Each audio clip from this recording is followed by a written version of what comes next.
Hello everyone, हमने अपने previous class में अपना second chapter chemical equilibrium finish कर लिया था। आज हम अपना नेक्स्ट चैप्टर स्टार्ट करेंगे, दैट इज डिस्ट्रीब्यूशन लॉ।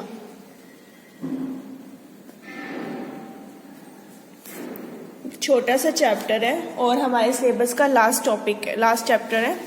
हमारे सेक्शन ए में थर्मोडायनेमिक्स आता है, सेक्शन बी में हमारे पास chemical equilibrium and distribution chapter है।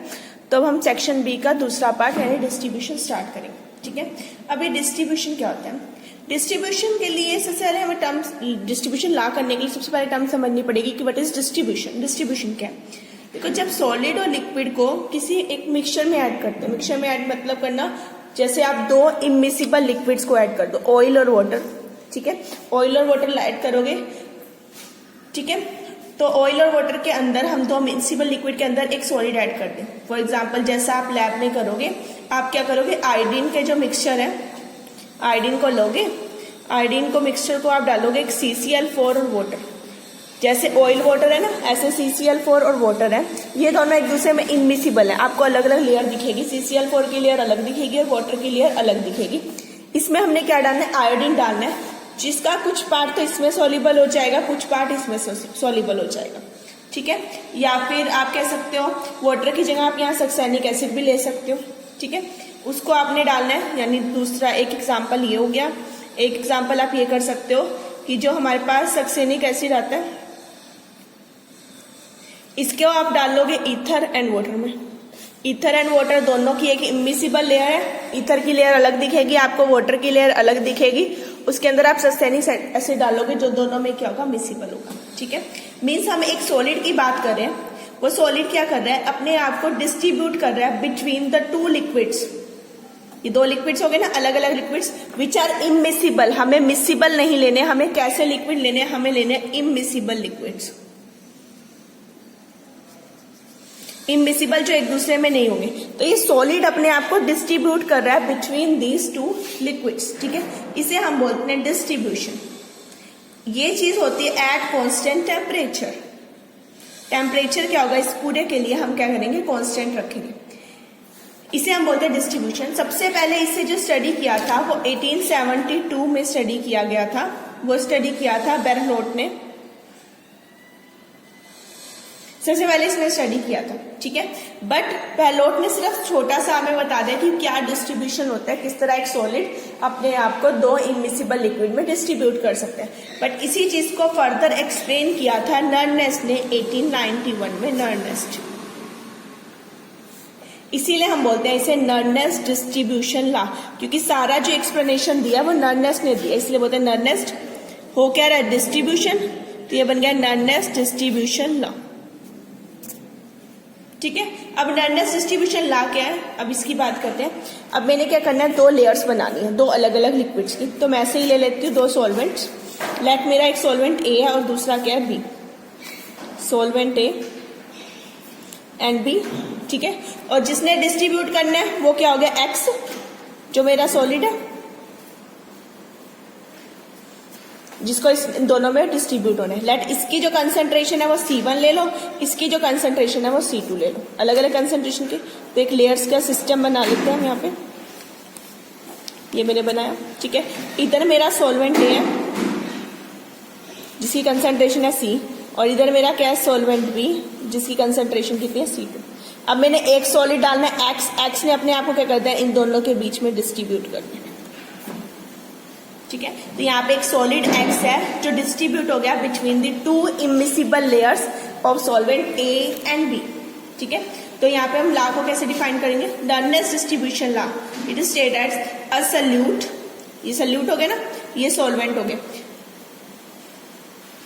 A solute distribute itself between the two immiscible solvents in such a way that the ratio of their concentration, जो इनकी कंसंट्रेशन ली है ना, ठीक है, is constant eight constant temperature. Means एक salute अपने आप को डिस्ट्रीब्यूट कर रहा है between the solvents of different concentration, so that the ratio of their concentration is constant eight constant temperature. Means हम यहाँ पे क्या कह रहे हैं, concentration of solute X in solvent A divided by concentration of solute X in solvent B। इधर क्या concentration है C1, इधर कितनी है C2 which is equal to constant. Let that constant is K। और ये कब कांस्टेंट होगी? At constant temperature. क्लियर? तो ये होगी हमारी डिस्ट्रीब्यूशन लॉ। क्लियर? और अब ये जो K आया है ये है हमारा डिस्ट्रीब्यूशन कांस्टेंट। डिस्ट्रीब्यूशन कांस्टेंट बोलो और पार्टीशन कोएफिशिएंट एक ही बात है। पार्टीशन हो गया ना, लेयर्स बन गई। पार्टीशन मतलब क्या होता है? सेपरेशन की लेयर। तो ये क्या हो गया हमारा पार्टीशन कोएफिशिएंट कह लो या डिस्ट्रीब्यूशन कांस्टेंट।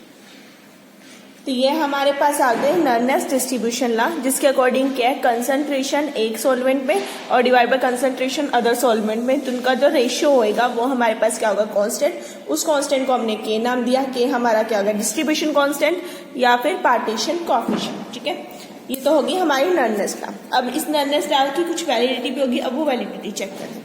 ठीक है, to test the validity of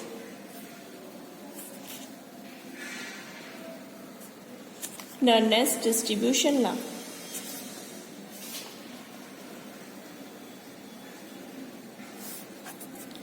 अब इसकी जो वैलिडिटी चेक करनी है ये चीज आपने प्रैक्टिकली करनी है। आपके पास एक प्रैक्टिकल है डिस्ट्रीब्यूशन लॉ का सेकेंड ईयर में ही, जिसमें आप क्या करते हो? आप आयोडीन को लोगे, जो मैंने फर्स्ट एग्जांपल दिया था ना वही वाला, इसे आप CCl4 और वाटर की लेयर में डालो। आपने आयोडीन को लेना है, आयोडीन को वेइंग करके उसको लेकर वेइंग करके आपने एक बार से CCl4 की लेयर में डालना है, एक बार आपने उसे वाटर की लेयर में डालना है। ठीक है, एक ऐसे 3 तरह के आप बोतल बनाओगे, 3 बोतल्स में अलग अलग होंगे। एक में वाटर ज्यादा, CCl4 कम, फिर वाटर और CCl4 इक्वल, और एक में CCl4 ज्यादा और वाटर कम। 3 तरह की बोतल्स बन गई। 3 बोतल्स होगी A, B एंड C। ठीक है, इन बोतल्स के अंदर आपने क्या डालना है? एक बार वाटर, CCl4 अलग अलग कंसेंट्रेशन में। ठीक है, डालने के बाद आप इसमें क्या करोगे? आयोडीन डालोगे। आयोडीन डालने के बाद आप इसे शेकर में रखोगे बोतल्स को और अच्छे से शेक होने दोगे। ठीक है, नियरली 31 मिनट तक बहुत अच्छे से शेकर में शेक होने दोगे। शेक होने के बाद क्या होगा? आपका सोल्यूशन अच्छे से मिक्स हो जाएगा। देन आपने इन्हें पिपेट आउट करना है और टाइट्रेट करना है अगेंस्ट हाइपो। टाइट्रेट किसके अगेंस्ट करोगे? हाइपो के अगेंस्ट। हाइपो के अगेंस्ट टाइट्रेट करके आपको वॉल्यूम मिलेगी, वहां से आप क्या निकालोगे? कंसंट्रेशन निकालोगे। कंसंट्रेशन किसमें? कंसंट्रेशन ले लो C1, किस में आ जाएगी? इन CCl4 लेयर। और C2 वाली ले low concentration in water layer. ठीक है, एक बार CCl4 में आ जाएगी आपकी कंसंट्रेशन, एक बार आपकी किस में आ जाएगी? वाटर में। ये अलग अलग है, 3 बोतल्स है ना, तो एक बार A बोतल के लिए करोगे सेम चीज, एक बार B के लिए करोगे, एक बार C के लिए करोगे।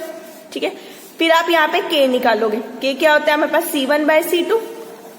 इसके लिए K आया, इसके लिए K आया, ऐसे ही K2 निकालेंगे, ऐसे ही K3 निकालेंगे। ठीक है, अब K हमारे पास क्या है? कांस्टेंट। तो तीनों के केस में जब हमने अलग अलग कंसेंट्रेशन ले ली, उनका जो रेशियो है ये चीज हमारे पास हमेशा क्या आनी चाहिए? कांस्टेंट। अगर ये वैल्यू नियरली सेम आ रही है दैट मीन्स ये हमारी क्या है? वैलिडिटी चेक हो गई किसकी? डिस्ट्रीब्यूशन लॉ की। क्लियर? तो आपने प्रैक्टिकली भी ये चीज करनी है। 3 अलग अलग बोतल्स प्रिपेयर करोगे, सेम सॉल्वेंट लोगे बट उनकी कंसंट्रेशन अलग अलग लोगे, उसमें आयोडीन डालोगे, अच्छे से मिक्स होने के लिए शेकर में रखोगे। शेकर में शेक होने के बाद आपने उसे निकालना है और उसे टाइट्रेट करना है अगेंस्ट हाइपो।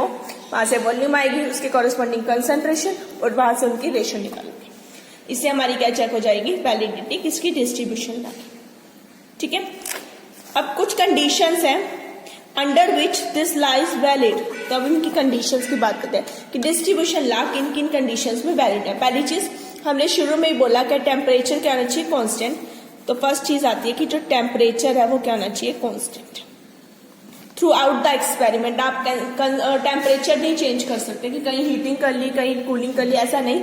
आपने पूरे एक्सपेरिमेंट में टेम्परेचर क्या रहना है? सेम रहना है। ठीक है, सेकेंड चीज इसका मेन बेस क्या है? एक सॉल्वेंट सोल्यूट को अपने आप में डिस्ट्रीब्यूट होना है बिटवीन 2 सॉल्वेंट्स। ये सॉल्वेंट्स हमेशा इमिसिबल होने चाहिए। ठीक है।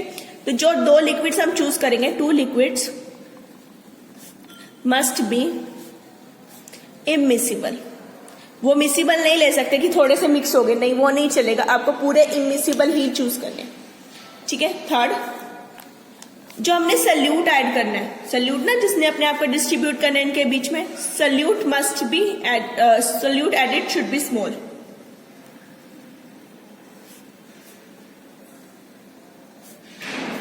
जब हमने सल्यूट ऐड करना है वो इनके बीच में क्या होना चाहिए, कम होना चाहिए। इसका रीजन क्या है, so that solution is diluted. अगर वो ज्यादा होगा तो सॉल्यूशन कंसंट्रेटेड हो जाएगा, उतना ही हमें डिफिकल्ट हो जाएगा उसकी कंसंट्रेशन निकालना। हमें सॉल्यूशन को क्या करना है, डिल्यूटेड ही रखना है। तो डिल्यूटेड रखने के लिए हमें उसमें क्या करना पड़ेगा, जो हमने सॉल्वेंट लिया, सॉल्यूट लिया, उसे थोड़ा ही रखना पड़ेगा अमाउंट को, ठीक है। नेक्स्ट, जो सॉल्यूट हम चूज कर रहे हैं ना, वो सेम मॉलिक्यूलर स्टेट में होना चाहिए दोनों सॉल्वेंट में। Solute must be in same molecular stage in both the solvents. जो सॉल्यूट हमने चूज किया, ऐसा नहीं कि वो किसी के साथ कुछ एसोसिएशन या डिसोसिएशन शो कर दे। एसोसिएशन डिसोसिएशन नहीं लेना हमें। अगर वो एसोसिएशन या डिसोसिएशन शो करेगा तो हमारे पास जो इसकी फॉर्म है वो चेंज हो जाएगी, हमें ऐसा नहीं चाहिए, ठीक है। फॉर एग्जाम्पल, अगर मैं बेंजीन में और वाटर की बात करूं, मैंने 2 सॉल्वेंट चूज किए। फॉर एग्जाम्पल, एक ले लिया वाटर, एक ले ली बेंजीन, ठीक है। और इसके बीच में जो मुझे डालना है वो है बेंजोइक एसिड, ठीक है। मुझे बेंजोइक एसिड के बीच में डालना है। बेंजीन है C6H6, वाटर है H2O और बेंजोइक एसिड C6H5COOH, ठीक है। तो जब इसका ऑब्जर्व किया गया, वाटर बेंजीन एक दूसरे में इमिसिबल थी, ऊपर की सारी कंडीशन हमने सेटिस्फाई कर ली, पर लास्ट 4th नहीं सेटिस्फाई हुई, बिकॉज जब हमने इसको इसके अंदर डाला तो ये ऑब्जर्व किया गया कि बेंजोइक एसिड ने यहाँ पे क्या बना लिया, डाइमर बना लिया,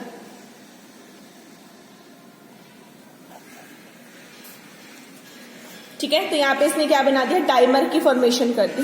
डाइमर यानी कि एसोसिएशन, एसोसिएशन हो गई, यानी इसकी तो स्टेट ही चेंज हो गई। ये तो बेंजोइक एसिड नहीं बना, ये तो डाइमर बना लिया। तो अब हम इसे सॉल्व नहीं कर सकते अकॉर्डिंग टू डिस्ट्रीब्यूशन लॉ। तो हमें सेम मॉलिक्यूलर स्टेट में चाहिए। सेम ऐसे ही हम एक एग्जाम्पल ले सकते हैं कि अगर मैं वाटर लूं, वाटर के साथ कोई भी लेयर ले लो, लाइक CCl4, HCl ले लिया, इसके अंदर HCl है, वाटर में जाके क्या आ जाएगा, डिसोसिएट। तो वाटर में जाके ये क्या हो जाता है, डिसोसिएट। तो यहाँ एसोसिएशन की जगह इसने क्या शो कर दी, डिसोसिएशन। आयनाइज हो गया, इसने अपनी स्टेट चेंज कर ली, यानी हम इसे भी सॉल्व नहीं कर सकते। तो हमें ऐसा ही चूज करना है जो अपने आप को वहां पे जाके मॉलिक्यूलर स्टेट में चेंज ना करे, एक ही फॉर्म में रहे, ना तो डाइमर बनाए ना ही वहां पर कोई आयनाइज फॉर्म में आए। क्लियर। तो ये थी हमारी डिस्ट्रीब्यूशन लॉ। इसी डिस्ट्रीब्यूशन लॉ के हमारे कुछ न्यूमेरिकल है। न्यूमेरिकल हम एक ही लेक्चर में इकट्ठे करेंगे, कुछ 1-2 टॉपिक और हो जाए फॉर्मूले वाले, उसके बाद। Okay, next topic is thermodynamic derivation of distribution law.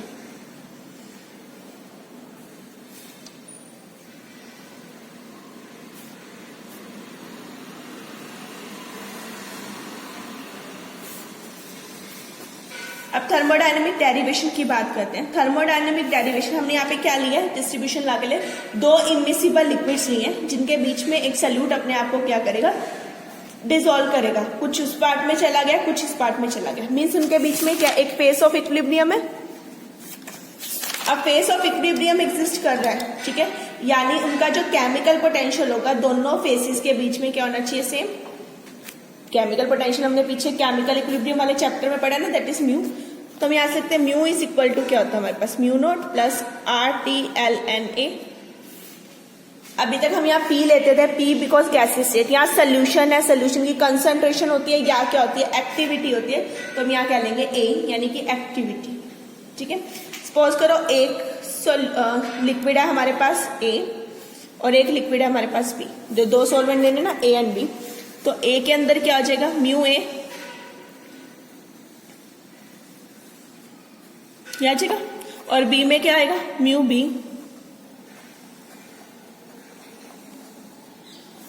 ये चीज आ जाएगी, एक ए आ गया और एक बी आ गया, ठीक है। अब हमने कहा कि ये तो किसमें है, इन इक्विलिब्रियम। अगर ये इक्विलिब्रियम में है इसका मतलब म्यू ऑफ ए किसके बराबर होना चाहिए, म्यू ऑफ बी। तो ए और बी की वैल्यू यहाँ पुट कर दो, दैट मीन्स ये कह रहा है mu not of A R T L N A is equal to mu not B plus R T L N A of B. ये आ गया मेरे पास, मैंने इन दोनों को कर दिया। अब एक टर्म ये इधर ले जाता है, ये टर्म इधर ले आता है, तो ये आ गया R T L N A minus R T L N A B. ये चीज आ गई मेरे पास, ठीक है। आर टी दोनों में से कॉमन ले लो,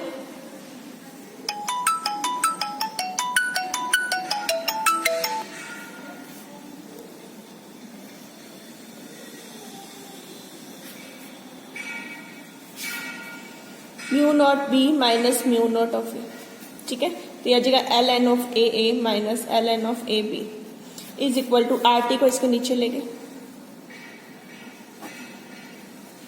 डन, ठीक है। अब what is A and B, इस चीज को माइनस में मैं इसे ऐसे लिख सकती हूँ L N of A by A B. Log की प्रॉपर्टी होती है, जो माइनस में उन्हें आप डिनोमिनेटर में ले जा सकते हो। ये चीज आ गई। अब ए और ये क्या है, एक्टिविटी है, किसकी एक्टिविटी, एक लिक्विड ए की और एक लिक्विड बी की, ठीक है। अब एक्टिविटीज तो हमारी क्या होती है, कांस्टेंट हो गई, ठीक है। एक्टिविटी कांस्टेंट हुई, दैट मीन्स ये वाली टर्म हमारे पास क्या हुई, कांस्टेंट। अब ये कैसे कांस्टेंट निकालनी है, इसे देखो, इधर देखो, हमने यहाँ पे क्या लिया, आर टी, आर क्या है, गैस कांस्टेंट, टी हमारे पास क्या, टेम्परेचर, वो भी क्या होता है, कांस्टेंट। म्यू नॉट बी और म्यू नॉट ए, ये दोनों क्या स्टैंडर्ड स्टेट में हमारे केमिकल पोटेंशियल्स, वो भी क्या होते हैं, कांस्टेंट। तो पूरी की पूरी टर्म क्या हो गई हमारी, कांस्टेंट। तो एक्टिविटीज यहां से क्या आ गई हमारी, कांस्टेंट। अब एक्टिविटी कांस्टेंट आना, एक्टिविटी क्या है इन टर्म्स ऑफ कंसंट्रेशन, तो ये इसका मतलब हम कंसंट्रेशन को कह रहे हैं कि वो कांस्टेंट है। और हमारी डिस्ट्रीब्यूशन लॉ क्या थी कि दो जो सॉल्वेंट्स हैं उनकी कंसंट्रेशन का जो रेशियो होगा वो क्या होगा, कांस्टेंट। ये चीज हमने यहां से क्या कर दी, प्रूफ कर दी। तो ये हमारे पास thermodynamic derivation of distribution law. Okay, तो हम कैसे थर्मोडायनेमिकली इसे सोल्व करेंगे। तो ये आ गया हमारे पास thermodynamic derivation of distribution law. Clear. आते हैं नेक्स्ट टॉपिक पे, that is change in molecular state and distribution law.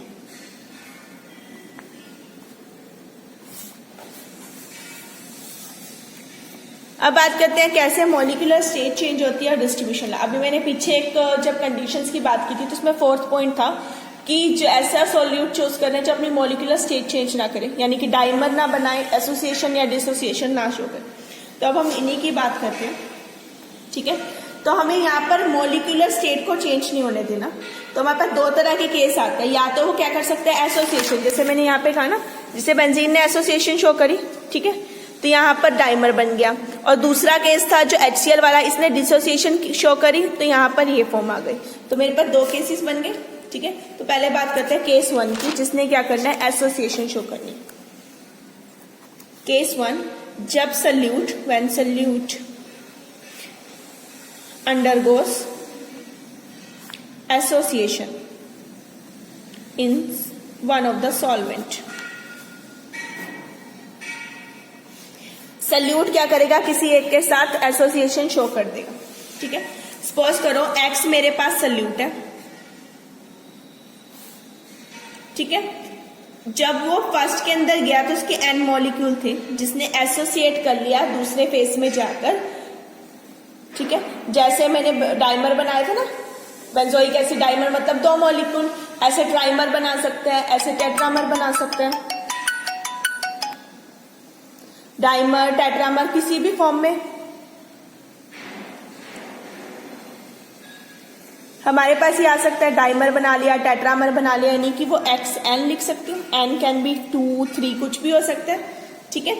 मान लो मेरे पास एक सॉल्वेंट X था, जब वो फेस 1 में था तो वो X ही रहा, नॉर्मल रहा था, ठीक है।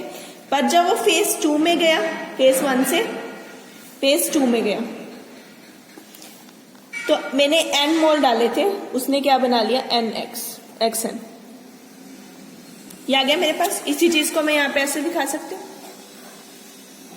डिस्ट्रीब्यूशन की तरफ, ऊपर ले लो फेस 1, इधर ले लो फेस 2, ठीक है। इसकी कंसेंट्रेशन लेट C1 जैसे ले रहे इसकी C2, इसमें X था, इधर गया, N मोल लिया हमने NX, इधर जाकर उसने क्या बना लिया XN, डाइमर या ट्राइमर या टेट्रामर इस फॉर्म में आ गया। क्लियर, ठीक है। अब हम मानते हैं कि सपोज जो फर्स्ट में केस में इसकी कंसेंट्रेशन थी कितनी है C1, इसकी कंसेंट्रेशन कितनी है C2। क्लियर। अब कुछ हद तक वो क्या हुआ, एसोसिएट हुआ, तो एक टर्म आती है alpha, alpha is degree of association in phase 2, क्योंकि तो अल्फा क्या है, degree of association in phase 2। Phase 2 में क्या आ गई, डिग्री ऑफ एसोसिएशन, ठीक है। क्लियर। अब मैं किसकी कंसंट्रेशन निकालती हूँ, मान लो मुझे कंसंट्रेशन निकालनी है एसोसिएटेड मॉलिक्यूल्स की, तो concentration of associated molecules in phase 2, क्योंकि वो फेज 2 में जाके तो एसोसिएट हुए ना, फेज 1 में तो नहीं थे, यानी कि मुझे किसकी कंसंट्रेशन निकालनी है, इसकी कंसंट्रेशन निकालेंगे, वो किसके बराबर होगी, 1/n। इसकी कंसंट्रेशन कितनी है फेज 2 में, C2, कितनी डिसोसिएशन है, दैट इज अल्फा, तो क्या आ गई अल्फा। इतने आकर वहां पे एसोसिएट हो गए, तो कुछ ऐसे होंगे ना जो एसोसिएट नहीं हुए, तो जो एसोसिएट नहीं हुए वो कितने होंगे, तो concentration of unassociated molecules in phase 2, वो हमारे पास कितने हो गए, that is 1 minus alpha C2। Total में से अल्फा तो एसोसिएट हो गए, तो बच्चे कितने, 1 माइनस अल्फा, उनकी कंसंट्रेशन तो C2 है। यहाँ तो 1/n क्यों आया, क्योंकि उन्होंने डाइमर बनाया, ये ट्राइमर बनाया, अगर डाइमर होगा तो 2 आ जाएगा, ट्राइमर होगा तो 3 आ जाएगा, इस तरह से। क्लियर, इतना आ गया। हम क्या कहते हैं, अकॉर्डिंग टू नर्नेस लॉ,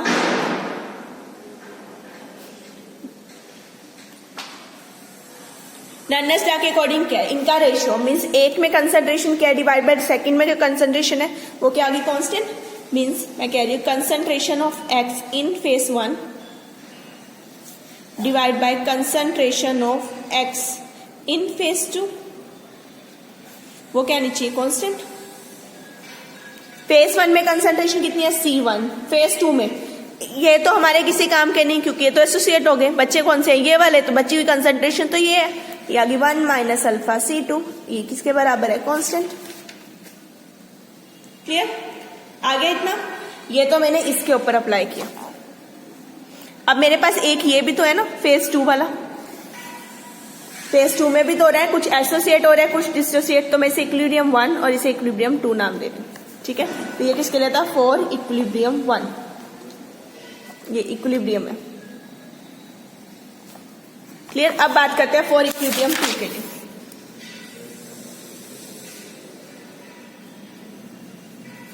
अब इक्विलिब्रियम 2 के लिए हम बात करें तो यहाँ पे क्या आ गई, concentration of associated molecule in phase 2,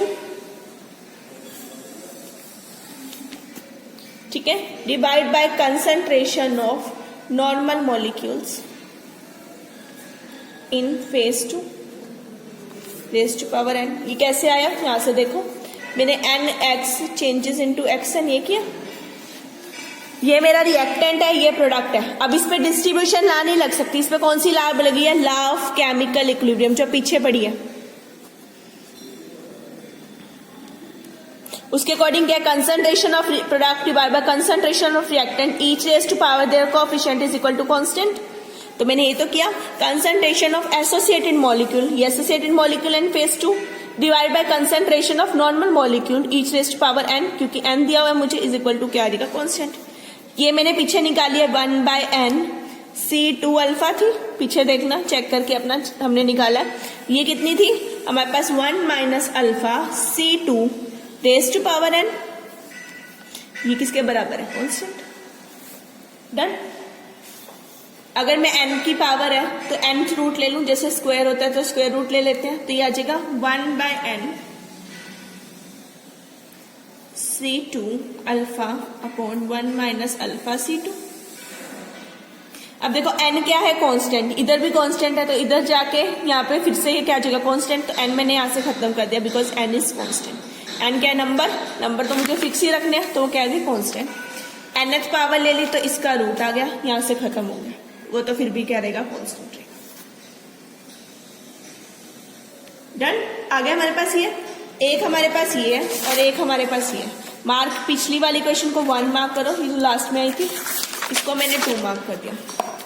दोनों का बेस सेम है तो मैं दोनों को डिवाइड कर सकती हूँ। डिवाइड इक्वेशन 1/2, 1/2 करेंगे तो ऊपर उधर वाली इक्वेशन ले ली मैंने, वो है C1/1 माइनस अल्फा C2, इसको इससे डिवाइड करना, ये आ गया, वो तो वैसे ही कांस्टेंट रहेगा। ये टर्म सेम थी, दोनों का बेस सेम था, चेक कर लेना, दोनों का बेस सेम है, कैंसल आउट हुआ तो आया C1/n is to C2 alpha is equal to constant. ठीक है, अगर मान लो अल्फा की वैल्यू क्या होगी 1, वो कंप्लीटली क्या हो गया, एसोसिएट हो गया, तो n किस आ गया हमारे पास C1/√C2n। If alpha is equal to 1 तो ये मेरे पास आ गया इसका फॉर्मूला। क्लियर, तो हमने यहाँ पे इनको क्या करना है, इस तरह से फेसेस में निकाल लेना। क्लियर, तो आपने इसे कैसे निकालना है, आपने क्या करना है, एक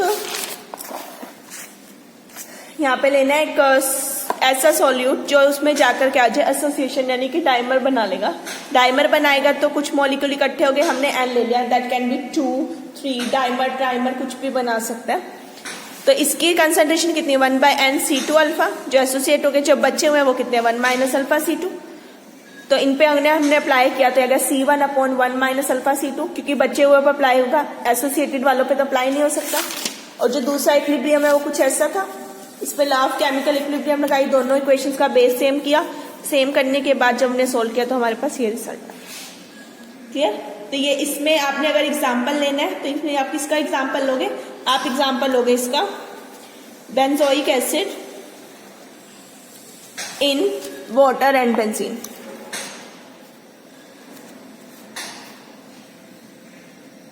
बेंजोइक एसिड वाटर और बेंजीन में क्या बनाता है, डाइमर बनाता है, डाइमर फॉर्म करता है, यानी कि C6H5COOH ट्वाइस, ये डाइमर बना लेगा। जो N था ना वो यहाँ पे 2 हो गया, इस तरह से। क्लियर, तो ये आगे हमारे पास हमारी डिस्ट्रीब्यूशन लॉ हमने निकाली किसके लिए, फॉर एसोसिएशन के लिए। अब आते हैं केस 2 पे, यानी कि for dissociation. When solute undergo dissociation in one of the solvent। ठीक है, सपोज करो वही X है सोल्यूट, जैसे पीछे लिया फेज 1 में, फेज 1 से किस में गया, फेज 2 में। बट फेज 2 में जाके वो क्या हुआ, कुछ पार्ट में टूट गया, दैट सॉरी मैंने X पहले ले लिया ना, मैं Y लूंगी, Y एंड Z। ठीक है, कुछ पार्ट में टूट गए, Y है, वही लो, फेज 1 फेज 2, इसकी कंसेंट्रेशन C1, इसकी C2, इसमें X था, इसमें गया तो X, फिर बाद में जाके डिसोसिएट हो गया Y प्लस Z। आगे मेरे पास, ठीक है, सपोज करो concentration of phase 1, concentration of X in phase 1 कितनी होगी, फिर से C1, और concentration of X in phase 2 कितनी ले ली हमने, C2 पहले थी। ठीक है, अल्फा उधर क्या माना था, डिग्री ऑफ एसोसिएशन, अब अल्फा क्या है, डिग्री ऑफ डिसोसिएशन, सेम चलना। ठीक है, तो कुछ तो डिसोसिएट हो गए, कुछ बच गए ना जो डिसोसिएट नहीं हुए, तो अनडिसोसिएटेड की कितनी होगी, concentration of undissociated molecules in phase 2 कितनी हुई, 1 माइनस अल्फा C2, जैसे पीछे निकाली थी सिमिलर वे से। ठीक है, तो अप्लाई करें फर्स्ट इक्विलिब्रियम पे। For first equilibrium according to Nernst distribution law, concentration 1 की बाय कंसंट्रेशन 2, 1/2 कितनी है 1 minus alpha C2 which is equal to constant. That constant is partition coefficient, आप के से भी इसे रिप्रेजेंट कर सकते हो। ठीक है, आगे इसके पास हमारे पास ये चीज, ठीक है, let that constant is done. अगर मान लो वो ऐसे एक में ना जाके दोनों में डिसोसिएट हो जाता, इफ, यही हमारा लास्ट रिजल्ट है इसका, if solute undergo dissociation in both the solvents. मैंने अभी तक क्या लिया था, एक सॉल्वेंट में किया था, अब मैं दोनों में कर दूं तो दोनों में क्या C1 into 1 minus alpha upon C2 into 1 minus alpha. दोनों के केस में सेम आ जाएगा। ये किसके लिए, जब 2 में होएगा, बोथ में, और ये किसके लिए, जब वो 1 में होएगा। होगी इसकी एसोसिएशन भी और उसकी डिसोसिएशन। क्लियर। इसमें एक और केस बनता है, दैट इज केस 3। अगर वो कॉम्बिनेशंस बना ले, ठीक है, कॉम्बिनेशंस बनाने के बाद क्या आता है, next case is when solute undergo combination with one of the solvent। किसी एक सॉल्वेंट के साथ उसने क्या करना है, कॉम्बिनेशन बना लेना। ठीक है, सेम बोलो, एक X लिया, फेज 1 में था, डिस्ट्रीब्यूट हुआ, फेज 2 में गया। फेज 2 में X तो है ही, उसने सॉल्वेंट के साथ कॉम्बिनेशन बनाना है, तो कोई भी NS ले लो, कोई भी हमारा जो भी सॉल्वेंट होगा, इसके साथ इसने बना लिया XNS, कुछ कॉम्बिनेशन बन गया। ठीक है, ये किसमें आ गया, फेज 2 में।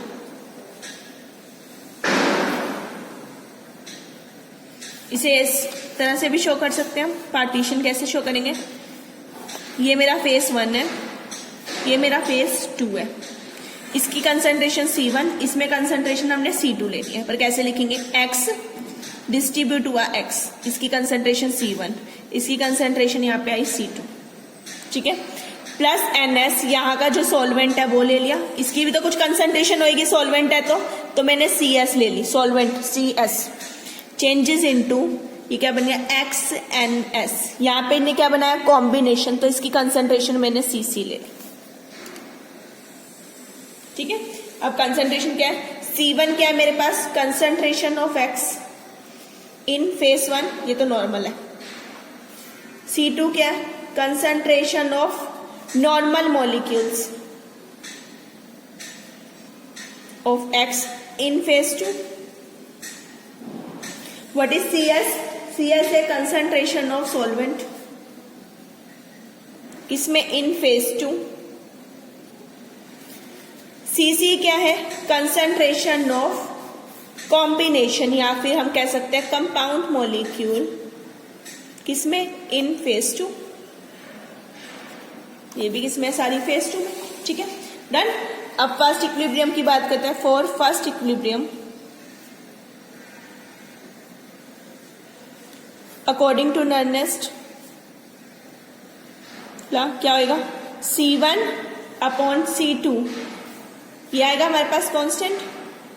लेट दैट कांस्टेंट इसके जैसा हम ले रहे हैं पार्टीशन कोएफिशिएंट। क्लियर, आ गया हमारे पास।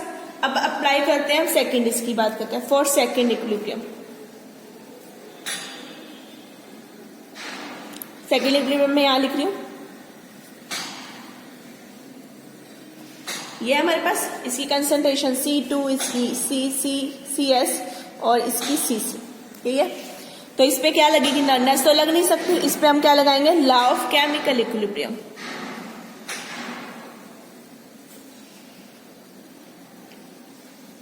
वो कहते हैं concentration of product divide by concentration of reactant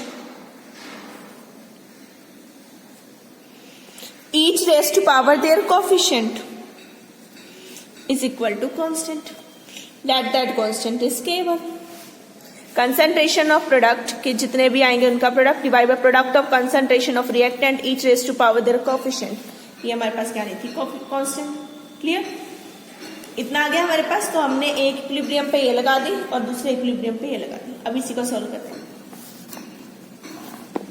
अब देखो इसकी बात करो, अब सॉल्वेंट यहाँ पे क्या है, एक्सेस में होगा, पूरा तो सॉल्वेंट है ना, सल्यूट तो हमने लेना ही थोड़ा सा, तो यहाँ पे जो सॉल्वेंट है वो क्या होगा, एक्सेस में होगा।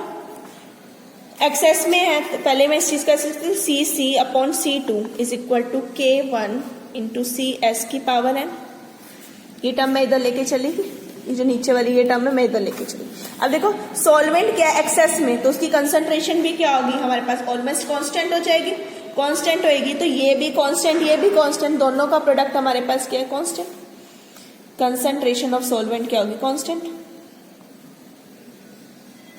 दैट मीन CC/C2 हमारे पास क्या आ गया, एक नया constant, that is K2। Clear, हमारे पास एक वैल्यू किसके बराबर आ गई, K2 के बराबर। अब मैं इसे लिखती हूँ 1 + CC/C2, 1 + K2। 1 को मैंने दोनों साइड ऐड कर दिया, add 1 to the both side, adding 1 both to the both side of equation। Equation की दोनों साइड 1 1 ऐड कर दिया, एलसीएम ले लो, याद रखिएगा C2 + CC/C2 is equal to 1 + K2। Done, आ गया हमारे पास ये। अब मैं इसे पीछे जो इक्वेशन थी इसे मैं 1 मार्क कर रही हूँ, फर्स्ट इक्विलिब्रियम को इसको 2 मार्क कर, डिवाइडिंग 1/2,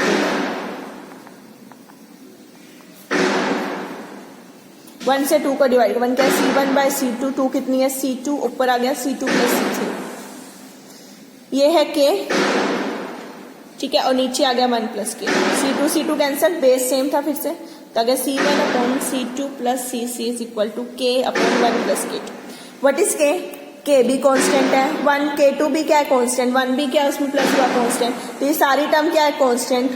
इस पूरी टर्म को मैं नया कांस्टेंट क्या दे दूं, K3, तो मैंने इसे एक नया नाम दे दिया, दैट इज K3। क्लियर। अब what is C2 and C3? C1 क्या है, कंसंट्रेशन एक फेस में, C2 क्या है, C2 ये तो कांस्टेंट हो गई ना, बची कितनी, C2 और CC, इन दोनों का सम, तो मैं इसे ऐसे लिख सकती हूँ, total concentration of X in face 1 divide by ये क्या, total concentration of X in face 2। X इसमें था, इसमें था, इन दोनों का कंसंट्रेशन पूरी एक्स की देखो तो C2 + CC आएगा, ये नहीं, ऊपर तो खाली C1 है, which is equal to 1 is equal to constant. ठीक है, मीन्स अगर एक सल्यूट किसी सॉल्वेंट में ऐड करता है और कॉम्बिनेशन बना लेता है, ठीक है, तो हमारे पास जो पार्टीशन कोफिशिएंट है तब भी वो क्या आता है, हमारे पास कॉन्स्टेंट ही आता है। दोनों की जो रेशो ही तो है ना, कंसंट्रेशन एक फेस में डिवाइड बाय कंसंट्रेशन दूसरी फेस में, वो इक्वल किसकी हो जाएगी, हमारी कांस्टेंट वैल्यू। क्लियर। तो यहाँ पर हमने क्या किया, हमने ऐसे मॉलिक्यूल्स चूज किए जो या तो सॉल्वेंट में जाके एसोसिएशन शो कर रहे थे, या डिसोसिएशन शो कर रहे थे, या फिर कुछ कॉम्बिनेशन बना रहे थे। ठीक है, तो इन 3 केसेस को सोल्व किया और तीनों केसेस के हमने क्या निकाले, रिजल्ट्स निकाले। ओके, अब नेक्स्ट क्लास में हम इनकी एप्लीकेशंस की बात करेंगे। ओके, तो अगले क्लास में हम इनकी एप्लीकेशंस और इन्हें कैसे आगे सोल्व करना है इसकी बात करेंगे। Thank you everyone.